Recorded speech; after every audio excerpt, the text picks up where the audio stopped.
কৃষ্ণ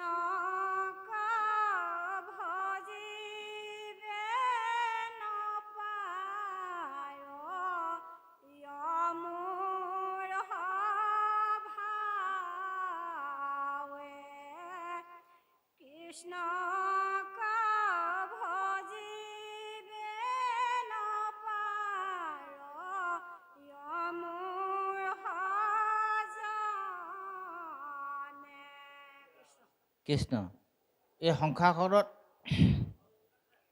মহন্তৰ কৃপাতে আপুনি মই আজি যিটো স্থান লাভ বা পাই আজি বহিছোঁ সন্ত মহন্তৰ কৃপাতে এইটো পাইছোঁ। মহন্তৰ বাক্য যিটো ধৰে বুলি কৈছে, শুনে বুলি কোৱা নাই আকৌ দেই, কথাটো ঘোষাজনাই অকণমান দিশ নিৰ্দেশ ধৰে, ধৰিবলৈ কৈছে, কিন্তু শুনিবলৈ কোৱা নাই। শুনি লওক প্ৰথমতে, তাৰপিছত আকৌ বাক্যটো খামোচা মাৰি সুদৃঢ় বিশ্বাসে ধৰিব লাগিব। বোলে মহন্তই কি কৈছে, মহন্তইতো বেয়া কথা নক'ব। বোলে কৃষ্ণক পাইবা জানা ভকতেহে পন্থা সিমানে কহে গীতা ভাগৱত পন্থা, নহয়নে বাৰু? এই মহন্তজনে কি ক'ব? ঈশ্বৰৰ পাবলৈ ঈশ্বৰৰ সন্মুখাসন্মুখি কৰাৰ ৰাস্তাটো উলিয়াই দিব। ই আমাৰ উদ্ধতক বাপজনে কৈছে নহয়, বোলে কেনেকৈ মহন্তৰ যোগেদি কি পায়, সন্ত মহন্ত একান্ত ভকতৰ যোগেদি কি পায়? বোলে পৰম ঈশ্বৰৰ দেৱ কৃষ্ণ সাক্ষাতে নাপাই লাগ তপ জপ জাগ যুগ দানে, একান্ত ভকতৰ পদৰেণু শুদ্ধ মাথে অভিষেক নকৰে। মানে সেই একান্ত ভকতৰ পদৰ ধূলিখিনি মূৰত ঘঁহিবলৈ কোৱা নাই। একান্ত ভকতৰ যিখিনি সুবাক্য কথা সেইখিনি হিৰে ধৰিবলৈ কৈছে, যিটো ধৰে বুলি কৈছে, নাই কৈছে নাই? মহন্তৰ বাক্য যিটো ধৰে, যিজনে ধৰে ধৰিবলৈ কৈছে, শুনিবলৈ কৈছে আৰু মানিবলৈ কৈছে। তো শুনিলে এৰি দিলে নহ'ব, তাক ধৰিব লাগিব। ধৰিব, তেওঁ কি দেখাব? তেওঁ ঈশ্বৰ কেনেকৈ পায় যাত্ৰাটো দেখাব, নহয়নে বাৰু? যাত্ৰাটো দেখালে কি হ'ব? আমি ঈশ্বৰক মানৱী জনম সফল হ'ব, এইটো পথ বুলি কৈছে। সেইকাৰণে যিজনে ধৰে তেওঁ বাসনাবোৰ ভাল হৈ যাব বুলি কৈছে। জোৰ জবৰদস্তি বাসনা ভাল নহ'ব। ঈশ্বৰক আমি ডাইৰেক্ট ধৰিবলৈ নিদিয়ে ভগৱন্তই। ভগৱন্ত বৰ চালাক, ভগৱন্তে ভায়ে কৰি দিলে এজেণ্টৰ যোগেদি। সেই এজেণ্টটো ভগৱন্ত। আদিত্য পুৰাণৰ 14 নম্বৰ শ্লোকত লিখিছে, ঈশ্বৰৰ ভক্ত য'তে ত'তে পায়, মোৰ ভক্ত ভকতৰ ভক্ত পাবলৈ নাই বুলি কৈছে। ঈশ্বৰৰ ভক্ত য'তে ত'তে পায়, গছত তলে বা কিবা এখন ওলমায়ো ঈশ্বৰৰ ভক্ত আহিব, য'তে ত'তে পায়, কিন্তু ভকতৰ ভক্ত পাবলৈ নাই। তেওঁ কিন্তু আকৌ ভগৱন্তই আদিত্য পুৰাণত আকৌ ঘোষণা কৰিছে যে মোৰ ভকতৰ ভক্ত নোহোঁতে মোৰ ভক্ত কেতিয়াও হ'ব নোৱাৰে। খাটাং। এতিয়া মহন্ত বাক্য ধৰিব লাগিব। মহন্ত বাক্য ধৰিলেহে ভগৱন্তৰ ওচৰলৈ যাব পাৰিব বা হৰিদাস হ'ব পাৰিব। হৰিদাস হ'বলৈ হ'লে এজনৰ দাস এজনৰ যোগেদি যাব লাগিব, তেতিয়া আমি হৰিদাস হ'ব। আৰু হৰিদাস হোৱাৰ লগে লগে তেওঁ কি কৰিব? তেওঁ বাসনাবোৰ সদায় ভাল ভাল আহিব, বেয়াটো নাহে আৰু। তাক সুবাসনাই বেৰি ধৰিব, অনুসৰিব, পিছে পিছে যাব। সন্তৰ কৃপাত ভজে গোবিন্দ পাওঁ, আৰু কৃপা পোৱাৰ লগে লগে ভজনা কৰিব পাৰিব। যে মহান ব্যক্তিসকল আপোনাৰ চাবচোন, অশোকে জীৱনটোলৈ চাব, অশোকে কলিংগ জয় কৰি 1 লাখ মানুহক সৈন্যক মাৰি পেলালে। মৰাৰ পিছত নৰ্তকী আৰু মদৰ আগত নৃত্য গীতত ব্যস্ত হৈ আছে, আনন্দ। তেতিয়া এজন ভিক্ষুক দুৱাৰদলিত গধূলি সময়ত উপস্থিত হ'ল। দুৱৰীক ক'লে, মোক ভিক্ষা লাগে। তো ভিক্ষা লাগে বুলি ক'লত এনেই থাকে সুবিধাটো আনি দিবলৈ বিচাৰে, এইটো শিক্ষা মোক নালাগিব। তেতিয়া ৰজাৰ ওচৰ পালেগৈ, ৰজাই দিব লাগিব। তেতিয়া ৰজাৰ দৌৰি গৈ ৰজাৰ ওচৰ পালে, বোলে ভিক্ষা কৰিবৰ কাৰণে এজন সন্যাসী আহিছে, ভিক্ষা দিছিলোঁ নলয়। হেই এতিয়া আমনি কৰি নাথাকিবি, যা তাক সোণ দুমুঠি দি দেগে। দিবলৈ আহিলে, তেতিয়া ক'লে নহ'ব, এইবোৰ ভিক্ষা মোক নালাগে, মোক ৰজাই দিব লাগিব। এনেকৈ 3-4 কৰাৰ পিছত ৰজাৰ বৰ খং, ৰজা অশোকৰ বৰ খং উঠিল। তৰোৱালখন লৈ একদম আহি গ'ল, লৈ কেনেকুৱা এটা সন্যাসী, মোৰ এই বিলাস বিলাসপূৰ্ণ জীৱনটোত মোক আমনি কৰিছে, কিমান আনন্দ, মই কলিংগখন জয় কৰিছোঁ, এই নৃত্যক আমেজৰ মাজত যতৰ মই আনন্দৰ মাজত মত দি আছোঁ, কিমান আনন্দ কথা, দুখৰ মাজত ইমান আনন্দ পাইছোঁ, আমনি কৰিছে, তৰোৱালখন লৈ য'ত কোন আছে মই তাক ভিক্ষা দিম বুলি, তাৰমানে একেবাৰে কাটিম বুলি আহিছিলে। তেতিয়া সেই ভিক্ষুকজনৰ নাম আছিল উপগুপ্ত। তেতিয়া ক'লে, ৰজা তোমাক আমাৰ ওচৰৰ কেলৈ আহিলা? বোলে ভিক্ষা লাগে। ভিক্ষা দিয়া নাছিলে বোলে, দিছিলে। কি দিছিলে? বোলে এইখিনি লৈ যোৱা, গোদামত তুমি নিজেই লৈ পিনি লৈ যোৱাকৈ যা, কিমান লাগে, মোক আমনি নকৰিবা, একদম খঙত ক'লে। তেতিয়া ক'লে, এইবোৰ মোৰ দৰকাৰ নাই, তোমাৰ পৰা মই এটা ভিক্ষা লাগে, এটাই ভিক্ষা লাগে বুলি কৈছে। বোলে কি ভিক্ষা? এই মোনাটোৰ পৰা উলিয়াই দিছে, মৰা পাৰ এটা, এইটো জীৱন দান দিব লাগে তুমি। অসম্ভৱ বুলি কিনে চিঞৰি দিলে, এই মৰা পাৰটো মই জীৱন দান কেনেকৈ দিম? যদি এই মৰা পাৰটো তুমি জীৱন দান দিব নোৱাৰা, কলিংগৰ যুদ্ধত 1 লাখৰো অধিক লোক হত্যা কৰি ৰঙা সেঁদু মচি পেলালা, 1 লাখৰো অধিক আই ৰঙা সেঁদু মচি পেলালা। তোমাৰ যদি জীৱন দিয়াৰ অধিকাৰটোৱেই নাই, তুমি মাৰিবলৈ ক'ত অধিকাৰ পাইছা? তৰোৱালখন গৈ বহুত দূৰত পৰিলেগে, ঠাচকৈ লুটি খাই পৰিলে। সেয়া কৰিলে, মই জীৱনত যুদ্ধ নকৰোঁ আৰু মই কোনোদিন ৰজা নহওঁ। জীৱনৰ টাৰ্ণিং পইণ্ট, বুজি পাইছেনে? যিটো মহন্তৰ বাক্য ধৰে, বাক্যটো খামোচামেই ধৰিলে তেওঁ, নহয়নে বাৰু? হয় নহয় বাৰু? আপুনি আঙুলিমান দস্যু কথাই চাওক, আলেকজাণ্ডাৰ কথাই চাওক, নহয়নে বাৰু? আমাৰ মাধৱদেৱ পুৰুষৰ চাওক, যুঁজি ভাগি পিনে মহন্তৰ বাক্য ধৰাৰ কাৰণে আজি এখন সোণালী অসমত সোণালী সকলো মন সোণালী কৰা ব্যৱস্থা কৰি দিলে, সকলোকে জয়ন্তী কৰি পেলালে, নাই কোৱা জানো? কোৱা নাই? কেলে? গুৰুজনৰ মহন্তৰ বাক্য ধৰিলে, তেওঁ শুনা নাছিলে, ধৰিলে, আৰু তেওঁ বাসনাবোৰ সুন্দৰ হ'ল। বাসনা সুন্দৰকৈ সেই নেঘেৰি টিঙত, আমাৰ যোৰহাট পাৰ হৈ নেঘেৰি টিঙত ছোৱালী এজনীক কি কৰি থৈছিলে, আঙুঠি পিন্ধাই থৈছিলে, সেইজনীও এৰি থৈ গৈছিল এই নেঘেৰি টিঙত, বুজিছেনে? সুবাসনা হৈ তেওঁ গুৰু সেৱা কৰিবলৈ আগবাঢ়ি গুচি গ'ল। আৰু গুৰু সেৱাৰ কৰা যিটো ৰসাল এবিধ সোৱাদ পালে তেওঁ, ৰসময় ভকতি, তাৰমানে এনেকুৱাই ৰস পাইছে, তাৰমানে যেনেকৈ আমাৰ এই মাটি কঁঠাল এটা কাটি দিলে একদম ৰস ওলায়, গোটেইটো ছালখিনি এটি ৰসময় ভকতি তেওঁ নিচিনা পাইছে। তেওঁৰ নিচিনা ৰস আমি নাপাওঁ। তেওঁ গুৰু সেৱা আৰু ঈশ্বৰৰ যিটো দাসৰ দাস হ'ব পাৰিছে, আমি হ'ব পৰা নোহোৱা কাৰণে আমি সোৱাদো নাপাওঁ। কিন্তু তেওঁ কেনেকৈ পালে? মহন্তৰ বাক্য ধৰিলে। আমাকো জীৱন যাত্ৰাত প্ৰতিজন মানুহৰ জীৱনৰ টাৰ্ণিং পইণ্ট এজন পুৰুষ আছে, হিডেন মেন আছে বুলি কৈছে। আমাৰ সত্যবাবুও আছে, জীৱনৰ সত্য পথলৈ এজন লুকাই থকা পুৰুষ আছে, যাৰ যোগেদি ইয়ালৈ আহিলে।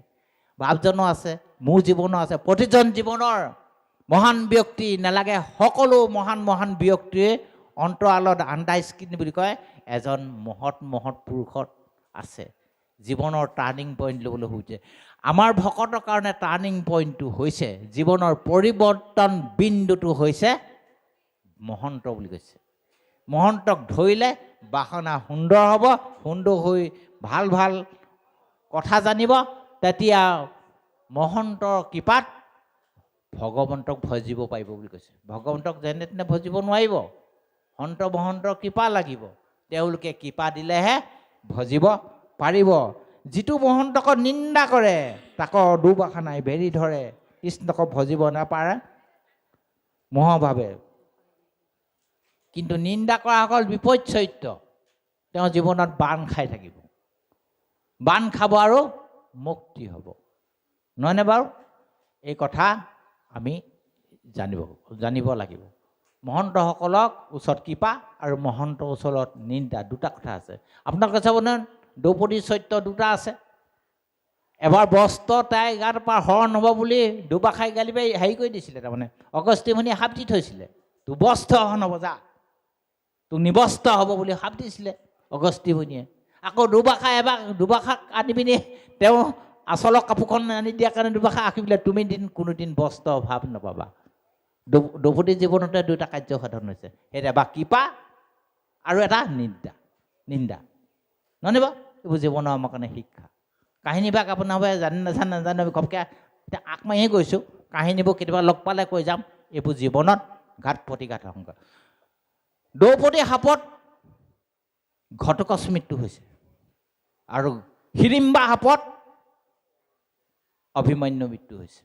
শাপত হৈছে, নহ'লে নমৰে নহয়, দুইটা নমৰে নহয়, দুইটা নমৰবি, মাৰিব পৰা কৈছে। হিড়িম্বাই শাপ দিছে অভিমন্যু মৃত্যু হৈছে আৰু দ্ৰৌপদীয়ে শাপ দিছে ঘটুকচক, কাৰণ ৰাজ সন্তান হৈ কোনো এটা সিংহাসনত বহিব নোৱাৰে বুলি এইও চিন্তা আৰু তাইও চিন্তা। ক্ৰচিং হৈ পিনি দুইজনেই মৃত্যু হৈছে, নহয়নে বাৰু? এইটো কি? এইটো শাপ, অভিশপ্ত। সেইকাৰণে ভকতে নিজৰ এইটো কথাও খাটাং, মই অলপ আগতে কৈছোঁ। চাব, সমস্তজনে এই মহাহাতত উপদিষ্ট হৈছে। এই গংগাই যেতিয়া ভগৱন্তৰ চৰণ এই আহে তেতিয়া বাৰ বাৰ কৈছে, প্ৰভু মই তোমাৰ চৰণৰ দাস, তোমাৰ চৰণতেই আশ্ৰয় লৈ আছিলোঁ, কিন্তু মই এতিয়া ধাৱমান হ'ব লাগে, শাপগ্ৰস্ত মই, কিন্তু মই তোমাক আকৌ ক'ত লগ পাম? এই ঘোষাহস্ততে 3জনা ঘোষা আছে, ইয়াত লিখিছে, মোৰ ভকতে মোৰ গৌৰ নাম যক য'ত গাব, হে গংগা মই তুমি সেইডোখৰলৈ সুতি উপহুতি হৈ আহিবা, মোক তাতেই লগ পাবা। এইডোখৰ স্থান যে দিছে, এইবোৰ আমি বিশ্বাস কৰিব লাগিব। ভকতি গংগা ইয়াত বৈ আহিছে, য'ত ভকতি আছে তাত ঈশ্বৰে আছে। আপোনালোক এতিয়া মনবিলাক এটা চাবচোন, পবিত্ৰতা ভাৱ হৈ আছে, কিন্তু পবিত্ৰ পুৰুষজন মহাসন্ত নিগুণ গুণান্বিতা উপস্থিত থকাৰ কাৰণে এনে এটা অৱস্থা হৈছে, নহ'লে নোৱাৰিব নহয়। সেইকাৰণে ব্ৰহ্ম শক্তি আছে। আপোনালোকক নাই কৰা ভকতি নাই হোৱা বুলি নোৱাৰিব, হ'বই। বেদৰ ব্যৱহাৰ কৰি আছে নহয়, শ্ৰৱণ কীৰ্তন মূৰ ৰহস্য ভকতি বোলে, তাকেহে কৰিবা তুমি বিবক্ষা সম্পত্তি। শ্ৰৱণ কীৰ্তন যিসকলে কৈছে কণ্টিনিউৱাছলি, চতুশ্লোক দিছে, জ্ঞান হ'বই তেওঁলোকৰ ব্ৰহ্ম শক্তি আছেই, গম পাইছে নাই? ব্ৰহ্ম শক্তিটো নাশ হ'ব যেতিয়া আমি কাৰোবাক বেয়াকৈ ভাবিম, গম পাইছেনে? বিশ্বামিত্ৰই আহি আমাৰ দশৰথৰ ওচৰ পালেহি যে তোমাৰ ল'ৰা দুটা লাগে। কিয় লাগে? তাক আদি ৰাক্ষসখিনি মাৰিবৰ কাৰণে লাগে। তুমি এইবোৰ কি কথা কৈছা? দশৰথে প্ৰশ্ন কৰিলে, বোলে কি প্ৰশ্ন? তুমি কি কথা কৈছা? তুমি এজন তপস্বী ব্ৰহ্মৰ্ষি, তোমাৰ কমণ্ডলৰ পৰা পানী অকণমান চেতিয়াই দিলে সেই ৰাক্ষসবিলাক মৰি যায়। তুমি মোৰ এই ফুল কোমলীয়া ল'ৰাকেইটাকে যুদ্ধ কৰিবলৈ পালাগেনে? তুমি এইটো কি অন্যায় কৰিবলৈ আহিলা বিশ্বামিত্ৰ কুলগুৰু? নহয়, মই মাৰিব পাৰোঁ, কিন্তু নামাৰোঁ। কাৰণ আছে, কেলে? মই বহুত কষ্ট কৰি, বহুত তপস্যা কৰি ব্ৰহ্মত্ব জ্ঞান প্ৰাপ্ত হৈছোঁ, ব্ৰহ্মত্ব পাইছোঁ। এতিয়া সেইকেইটাক যদি মই মাৰি দিওঁ, মোৰ ব্ৰহ্ম শক্তিটো নাশ হৈ যাব। তেনেহ'লে মোৰ ল'ৰাকেইটা ব্ৰহ্ম শক্তি নাশ নহ'ব নেকি? নহয়, ইহঁতি ক্ষতীয়। গু বিপ্ৰবিলাকক ৰক্ষণ কৰাটো এটা ক্ষতীয় ধৰ্ম। এওঁলোকে যদি মাৰে পুণ্য হ'ব, মই মাৰিলে পাপ হ'ব। কথাটো বুজি পাইছেনে? সেইকাৰণে ভকতৰ ব্ৰহ্ম শক্তি সমস্তই আছে, নাই বুলি নক'ব। এই ৰাজমাৰ্গত যি ভৰি দিলে, ঢেৰ নাই হোৱা, অকণমান হ'লেও হৈছে বুলি ভাবিছোঁ, ঢেৰ নাই হোৱা, অকণমান হ'লেও হৈছে। এই শক্তিটো স্থিতিটো ৰাখিবৰ কাৰণে ভকতে যত্ন কৰিবৰ কাৰণে শাস্ত্ৰ সিদ্ধান্ত কৰিছে, নিন্দা নকৰিবা। কিন্তু নিন্দা কৰিলে তোমাৰ ব্ৰহ্ম শক্তিটো তললৈ গুচি যাব। ভকতক এনেভাৱে ভাল পাবলৈ যত্ন, ভকতজনৰ পৰা কৃপা কৰি তুমি লাভটো কৰিব লাগে। সেইকাৰণে আমাৰ দোকানীবিলাকৰ নিচিনা আমাৰ চালাক হ'ব লাগিব। কাৰণ মোৰ পকেটলৈ অনাটোৱে মই ধান নামাৰিব লাগিব। ধান্দাটো মোৰ পকেটলৈ আহক, মই নিদিওঁ কাকো। মই নিন্দা কৰি পিনি মোৰখিনি দি নিদিওঁ, মই তেওঁৰ পৰা কৃপাটো দি তেওঁৰ পৰা মই আনিব লাগে। ভকত চুৰ হ'ব লাগে বুলি কয় নহয়, এনেকুৱা চুৰ হ'ব লাগে। কথাটো বুজাবলৈ বহুত জটিল, তথাপিতো অনুভৱ কৰিব। সমস্ত এই পৃথিৱীখনত বা আমাৰ যে শাক্ত শৈৱকে আদি কৰি গাণপত্য যিমান বা বৈষ্ণৱ আছে এই কথাটো কিন্তু বিশ্বাস কৰে কিন্তু সেইকাৰণে আগৰ ৰজাসকলৰ ঘৰলৈ যদি কোনোবা উপস্থিত হয় ৰজাই হিংসাখনৰ পৰা নামি আহি পিনি চৰণ ধুৱাই কেলে সেই ঋষিজনে বাই চান্স যদি খুব দৃষ্টি পৰে ৰাজহিংসাখনো খহি পৰিব এনেকুৱা খহি পৰিছে নহয় সেইকাৰণে ঋষিমুনিসকল যদি আহি দুৱাৰদলিত উপস্থিত হৈ তেতিয়া কি কৰিব চৰণ ধুৱাই গৈ মুখ পখালিবলৈ ব্যৱস্থা কৰে এই যে ব্যাসে যে নাৰদক যে দুইটা কাম কৰিবলৈ দিছে সেই কামটো কিয় কৃপা দৃষ্টি তেওঁ আনি ধুনীয়াকৈ বহাব খাবলৈ দিব থাকিবলৈ কি ইচ্ছা সকলো কিয় মহন্তৰ বিষয় আছেই নহয় বিষয়টো আছেই নহয় বিষয়টো বৰ এঠা লগা নহয় পকা কঁঠালৰ আঠা নিচিনা বুলি কৈছে যদি পঞ্জাৱীয়ে কেনেবাকৈ কেঁচা কঁঠাল খায় আৰু যদি খাই থাকে কেঁচা কঁঠালখিনি দাইখিনিত লাগিয়ে থাকিব নহয়নে বাৰু কেঁচা কঁঠালৰ আঠা বুলি কৈছে আৰু যে পঞ্জাৱী এটা যদি কেঁচা কঁঠাল খাই দাই যদি লাগি যায় আৰু খাই থাকিলে লাগি থাকিব সেইকাৰণে বিষয়ৰ বস্তুটো যিমানে লাগি থাকিব সিমানে আমাক লাগি থাকে নহয়নে বাৰু যদিও আমি ইয়াত আছোঁ মনটো তাত আছেগৈ মনটো ক'ৰবাত থাকে নাথাকে জানো থাকে সেই গোপাল এটা তেনেকুৱা এটা ঘটনা ঘটিলে গুৰুজনৰ দিনত কি কয় সদায় নাম কীৰ্তন কৰে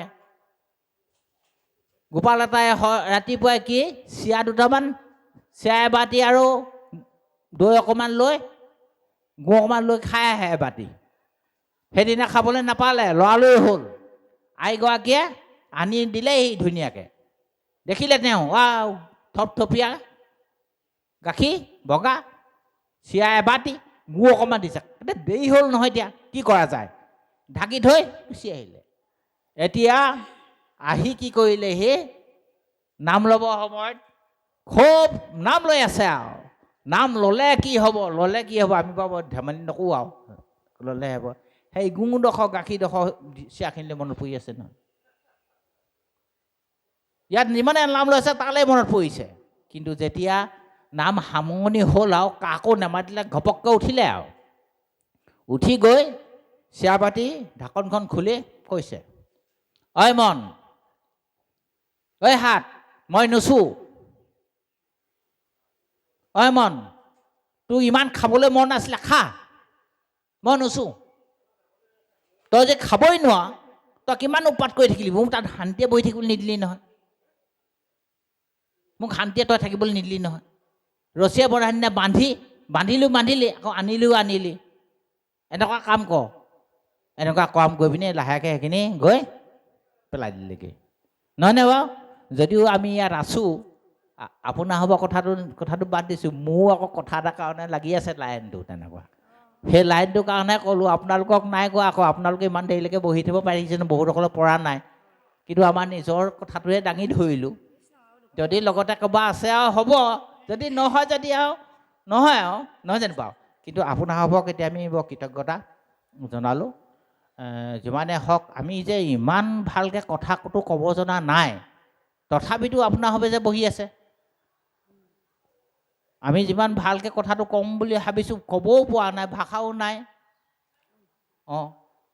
তথাপিতো আপোনাৰ হবে যে ইয়াত বহি পিনি এখন সময় এই স্থানডোখৰ যে পবিত্ৰ স্থানলৈ পৰিৱৰ্তন কৰি দিলে আপোনালোকক শতকোটি প্ৰণিপাত জনালোঁ